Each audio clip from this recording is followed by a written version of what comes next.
we're going to talk about three different organizations that are involved in lawfare and suing the federal government, suing the ATF for their unconstitutional infringements on our Second Amendment rights. And so we're gonna go through three that I consider the top three that are actually doing something and going to court and spending money on that and actually having success. So I guess we'll start with Firearms Policy Coalition. Maybe you could tell us a little bit about them.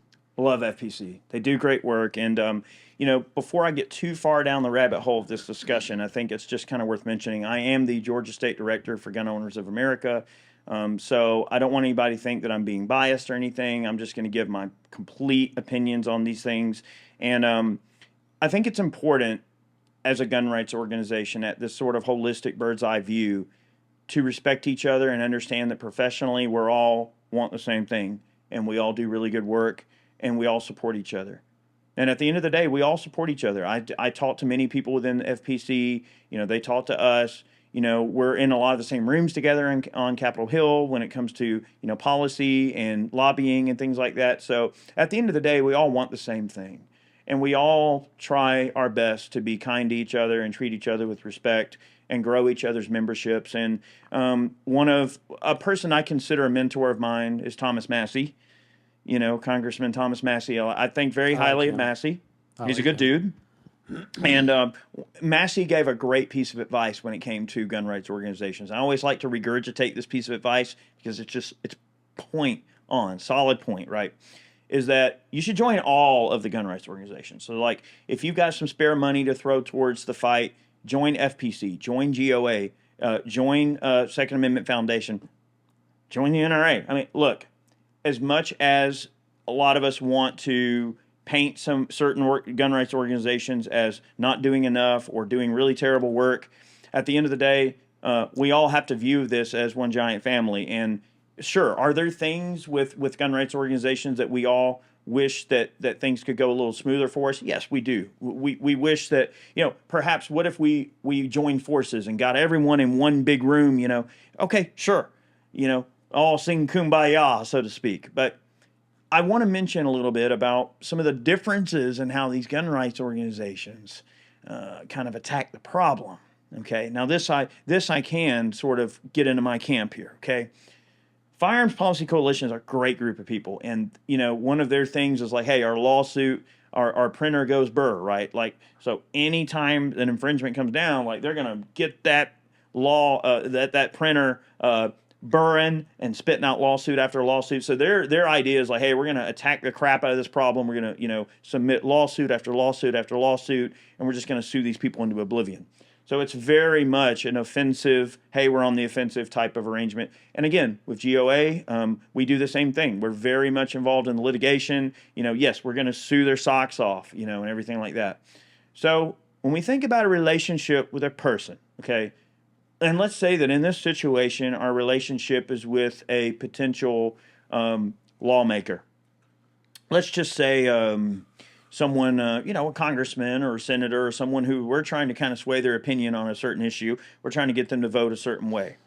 There's one or two ways to gain compliance out of a person in an argument, or let's just say, hey, the art of conversation and us getting what we want out of this situation, right? Like to come to that point that we agree on something and how we get to that point. There's two different ways that can occur. It could mean that as a lawmaker, like, hey, we're going to go and have a fun retreat together and go to a party and go do some fun stuff. And we're going to be buddies, hey, let's work together. Let's be buddies, right? The other way is, listen, if you don't freaking do what we tell you to do, we're going to tell everybody to vote your butt out. To play hardball and go, hey, we're not trying to be your friend. I mean, hey, if we're all buddies here, like, hey, we know you're a reliable vote for the Second Amendment. We know that you're going to vote in a way that supports, our rights in every way, and that you're never going to vote for an anti-gun piece of legislation. You're always going to vote yes for a pro-gun piece of legislation, right? To know that your vote's reliable. Okay, yeah, then we know that we can join hand in hand with that person. We know that there are people and we can rely on them. Yeah, we're gonna be cool with those people. But the difference is the way that different gun rights organizations operate are very different, right? whereby some gun rights organizations are more access-based. They control access to candidates, access to potential senators and congressmen and everything. They're more of an access-based type of a group of people. And the way you become access-based is by, smooging these people. Like, taking them to fancy parties and taking them to fancy hunting retreats and really whining and dining them. And then it becomes more Creating of an a access. friendship. Yes. People will not help you if they don't like you. Yes. But people will help you if they're afraid of you. If they think that That too. if their power is potentially compromised by, we get a grassroots activism going and we get them voted out of office, that's very much has its effect too. So both of those tactics work. Okay. Yes, the access-based, hey, we're going to be friendly and all buddy-buddy, and we're going to try to help you raise money and get you reelected. Like, to go completely down the opposite end of that spectrum, sure, that has its effect. But so does the opposite end of the spectrum, where we're going to make your life a living hell if you don't vote the way we want you to.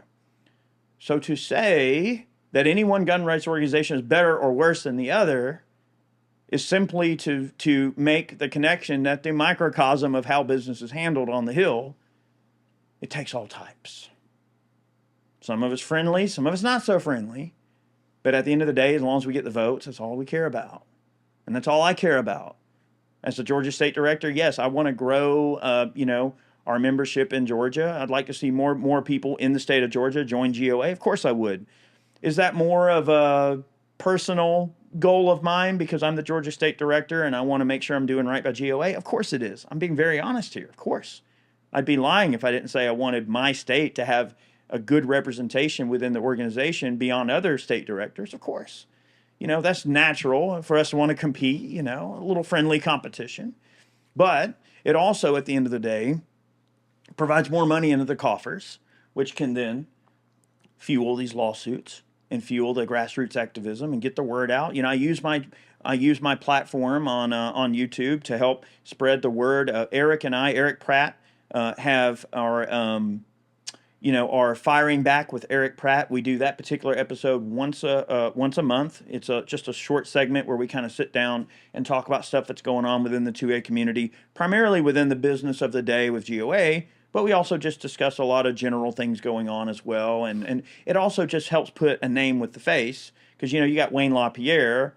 So Eric Pratt is kind of the Wayne LaPierre of GOA. So for me, that's kind of the equivalent of getting to rub elbows with the boss, a little bit. So I have Eric on the channel, and we sort of, talk about things that are going on, and it puts a name with the face. And I feel like that's very important for a gun rights organization. For someone, you're going to send someone your money, I feel like it's important to really have that name with the face, to know that, like, wow, this is a person, when I look in their eyes and I see that the conviction in which they're discussing the importance of this issue to me, I know that this is a person I can trust. This person is trustworthy. I see no lies in this person. I see only genuine effort from this person.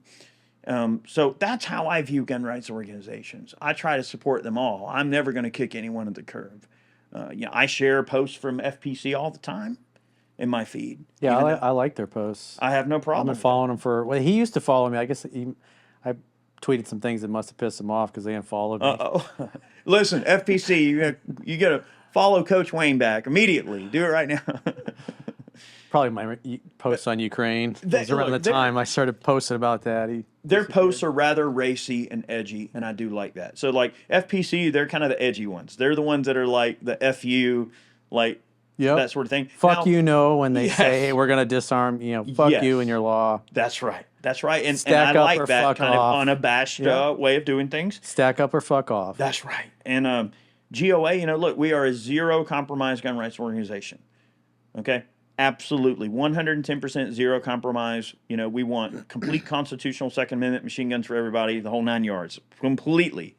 I just think the delivery of GOA compared to FPC, we're a little more family friendly and a little more professional, maybe. But look, I love FPC.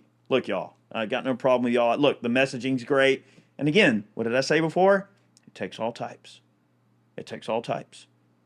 We're going to reach certain people, and we're going to get them to be able to react to our posts and to get involved in the grassroots level. My posts are going to reach certain people in a certain way. Their posts are going to reach certain people in a certain way.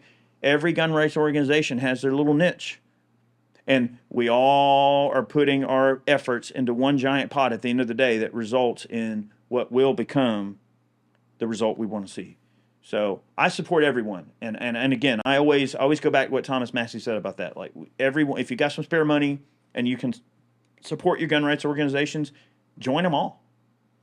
You know, what's it really going to hurt to throw a few dollars in the pot for them? You know, they're all doing great work. I tried my best to support them all. And I know that's a generic statement. I'm not trying to sound indecisive. It's just that, you know, I don't want to sound biased either, because I am the Georgia State Director for GOA. So I'm not going to sit here and say, well, GOA is the greatest there is, the greatest thing since sliced bread. And, you know, you should kick FPC the curb and support GOA. I think you should support all of them. Because the more money's in the coffers for all of us, the better it is for us to all attack this freaking multi-headed beast from every direction we can. You know, Lord Acton said something, and he was a British member of Parliament, I think in the 1800s. He said, liberty exists in the distribution of power, and tyranny in the concentration of it. So concentrated power is the enemy of mankind. And even though I have my beefs with, you know, the NRA and how they've handled things, at the end of the day, they're one of the distributed centers of power for gun rights. And so I'm a lifetime member. There's things I wish they would change, but I'm not going to discuss here. But, you know, the bottom line is, from what I've seen from these other, you know, groups, is that they're all doing very super important work, because they're helping to keep what is really the last line of defense for freedom available.